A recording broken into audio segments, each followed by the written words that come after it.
Hello everyone, welcome to the commerce achiever platform.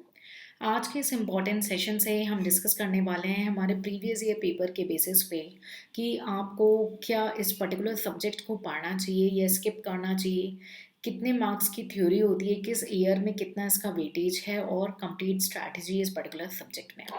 तो आज के इस पर्टिकुलर सेशन में हम जो डिस्कस करने वाले हैं वो है ऑडिट के बारे में।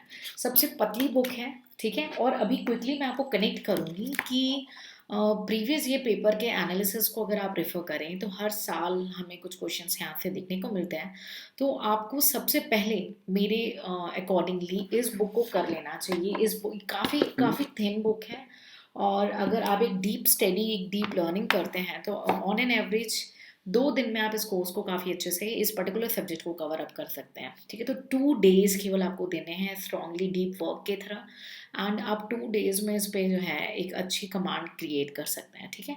तो कई बार हमें प्लानिंग ऐसी करनी होती है कि कुछ आज सब्जेक्ट ऐसे होते हैं जो आपका मेंटल बूस्ट करें, आपका मॉरल बूस्ट करें, ताकि आप उसे अगर करके सेट असाइड कर लेते हैं, है ना, तो वो आपके लिए एक जो है मॉरल बूस्टर बन जाती है आपकी फर्दर प्रिपरेशन के लिए, ठीक है। फिर भी ये वैरी करता है फैक्ट टू फैक्ट में। अगर आपके कुछ और सब्जेक्ट्स वीक एरियाज हैं तो वो डिपेंड उसकी प्लानिंग कैसे करनी है वो सेपरेटली देखना होगा। लेकिन अदरवाइज जो जनरली मैं आपको सजेस्ट करूँगी, ऑडिट सबसे कम सिलेबस है आपके कोर्स में पेपर 1 में, तो आपको सबसे पहले इसे कर लेना चाहिए क्योंकि हर बार हमें इससे कुछ क्वेश्चंस देखने को मिलते हैं। तो आप मुझे कुछ मोमेंट दें, मैं आपको कनेक्ट करती हूँ स्क्रीन से, जहाँ पे मैं आपको दिखाऊंगी प्रीवियस ईयर पेपर प्लस आपके कौन कौन से क्वेश्चंस आए हैं, कौन से टॉपिक आपके लिए इंपॉर्टेंट हैं और कितने मार्क्स की थ्योरी वेटेज है, उसे डिस्कस करेंगे। So please give me a moment.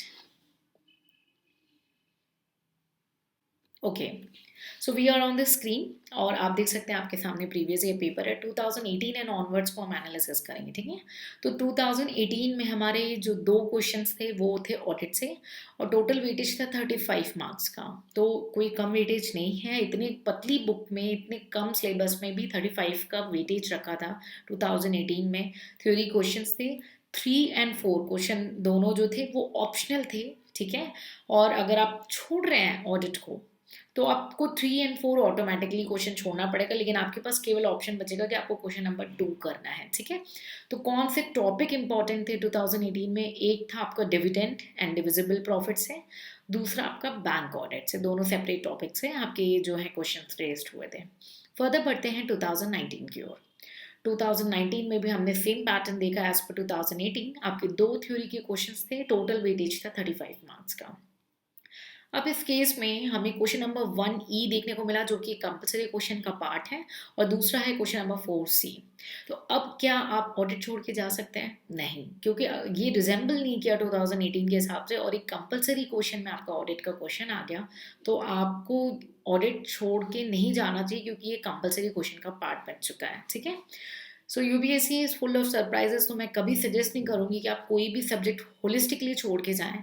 Audit सबसे कम सिलेबस रखता है और अगर आपने डीप अंडरस्टैंडिंग के साथ कवर अप किया तो 2 डेज और मैक्स टू मैक्स आप इसको 3 to 7 डेज के अंदर कवर अप कर सकते हैं, ठीक है।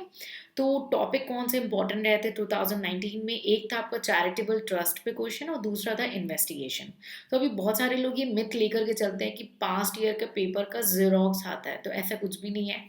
आप देख सकते हैं 2018 में टोटली डिफरेंट क्वेश्चन थे। पहला क्वेश्चन डिविडेंड पे था, दूसरा था आपका बैंक ऑडिट पे। लेकिन 2019 में हमने देखा आपका क्वेश्चन था चैरिटेबल ट्रस्ट एंड इन्वेस्टिगेशन के ऊपर, दोनों ही डिफरेंट क्वेश्चन थे, ठीक है। फर्दर बढ़ते हैं 2020 की ओर। 2020 में भी सेम पैटर्न हमें देखने को मिला। थ्योरी क्वेश्चंस थे, टोटल 35 मार्क्स का आपका ऑडिट हमें दिख ही रहा है कि ये वेटेज कैरी कर रहा है, ठीक है। Again question number 1E compulsory का पार्ट है और 4C तो सेम था 2019 का क्वेश्चन।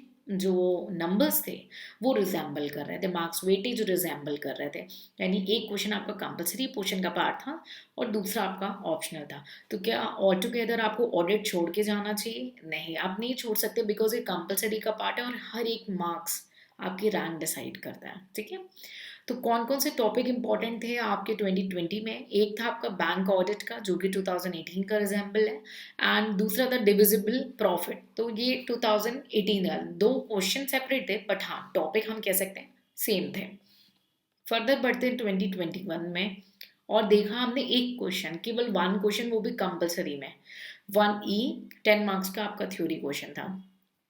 2021 में आपका एक क्वेश्चन था जो टेक्स से रिलेटेड भी रेज किया गया था, तो उसे हमने टेक्स में कवर अप किया है, बट जनरली वो टैक्स एंड ऑडिट दोनों की नॉलेज कंबाइन करके टैक्स ऑडिट पे वो क्वेश्चन आपका रेज्ड हुआ था, ठीक है। वो उसको मैंने यहाँ पे इंक्लूड नहीं किया बिकॉज उसे हमने ऑलरेडी टैक्स के पोर्शन में कवर अप किया। लेकिन कई बार क्या होता है कि आपके दो सब्जेक्ट की नॉलेज मिलकर के प्रेजेंटेशन की ज़रूरत होती है, तो वहाँ पे सेक्शन जो है आपका टैक्स ऑडिट से रिलेटेड था और मेनली स्पेसिफिक सेक्शंस पे आपका क्वेश्चन रेज्ड हुआ था, ठीक है।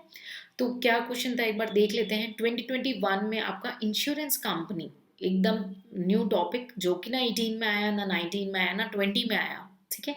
तो इंश्योरेंस कंपनी से रिलेटेड आपका compulsory question, question number 1E, केवल 10 मार्क्स का आपका ऑडिट का पेपर है। तो अगर हम 2018 से लेकर 2021 तक अगर हम एनालिसिस करें तो आप सब्जेक्ट छोड़ के नहीं जा सकते हैं, क्योंकि कंपलसरी क्वेश्चन में हमें दिखा है कि हर बार एक ना एक क्वेश्चन आ ही जा रहा है, तो आप इस सब्जेक्ट को ऑल टुगेदर छोड़ के नहीं जा सकते हैं, ठीक है। और कई बार ऐसे होते हैं कि बहुत ही डिफिकल्ट सिचुएशन हो, तो वहाँ पे ये आपके लिए एक ब्रिज का काम कर सकता है ऑडिट का पेपर, कि आपको गो थ्रू करा लें, ठीक है। 2022 में आते हैं। 22 में हमने फिर से देखा 35 मार्क्स का weightage, question number 1C and 4C। तो एक आपका कंपलसरी क्वेश्चन, दूसरा आपका ऑप्शनल का पार्ट है, यानी अगेन आप छोड़ के नहीं जा सकते हैं। क्वेश्चन देखा जाए तो 2022 में डिविडेंड से आया है और चैरिटेबल ट्रस्ट से आया है, ठीक है। तो ये आपके कुछ इंपॉर्टेंट टॉपिक हैं जो किसी भी केस में अगर आप छोड़ना चाहें भी तो आप नहीं छोड़ें। मेरी आपसे पर्सनली सजेशन यही होगा कि ऑडिट एक बहुत ही कम सिलेबस है, काफ़ी पतली बुक है, आप देख सकते हैं, ठीक है। सो बहुत ही कम सिलेबस है ऑडिट का आपका, तो आपको ऑडिट डेफिनेटली करके जाना चाहिए। किसी भी केस में आपको ऑडिट स्किप नहीं करना चाहिए। और इम्पॉर्टेंट टॉपिक्स मैंने आपके सामने रख लिए हैं। और प्रीवियस ईयर पेपर के सॉल्यूशंस की कुछ स्टूडेंट ने रिक्वेस्ट करी थी, जिसको मैंने ऑलरेडी जो है टीम के थ्रू आपको अनाउंस करवा दिया है कि solution on stand alone basis किसी बुक्स में नहीं है। बुक्स में यस सारे टॉपिक कवर्ड हैं, यस, और क्लासेस के दौरान भी कवर्ड है, but holistically as a question answer form केवल आपके टेस्ट सीरीज का पार्ट है। और मिनी टेस्ट में तो हम 100% केवल प्रीवियस ईयर पेपर पे ही आपकी कमांड करा रहे हैं और उन टॉपिक्स पे कमांड करा रहे हैं जो प्रीवियस ईयर पे रेज हुए थे, ठीक है। तो आई बिलीव जो ये जिन स्टूडेंट ने प्रीवियस ईयर पेपर के सॉल्यूशन के ऊपर फोकस किया, ये उनसे रिलेटेड इन्फॉर्मेशन है। 2015 एंड ऑनवर्ड्स पे हम फोकस कर रहे हैं, बट कहीं कहीं एरियाज में अगर ज़रूरत लग रही है तो हम 2011 एंड ऑनवर्ड्स पे आपका जो है कमांड करवाएंगे, ठीक है। सो ये हमारा डिटेल एनालिसिस रहा ऑडिटिंग में। मेरा पर्सनल सजेशन अगेन मैं आपको रिमाइंड कराना चाहूँ कि मैं आपको बिल्कुल भी सजेस्ट नहीं करूँगी कि आपको ऑडिट स्किप करके जाना चाहिए। आपको ऑडिट 100% जो है करके जाना चाहिए। दो रीज़न है उसके पीछे। पहला रीज़न ये है कि एक ना एक क्वेश्चन आपका कंपलसरी का पार्ट है, और दूसरा इंपॉर्टेंट रीज़न ये आपके लिए एक ब्रिज का काम कर सकता है, क्योंकि सबसे कम सिलेबस है, सबसे कम टाइम में आप इस पर कमांड कर सकते हैं।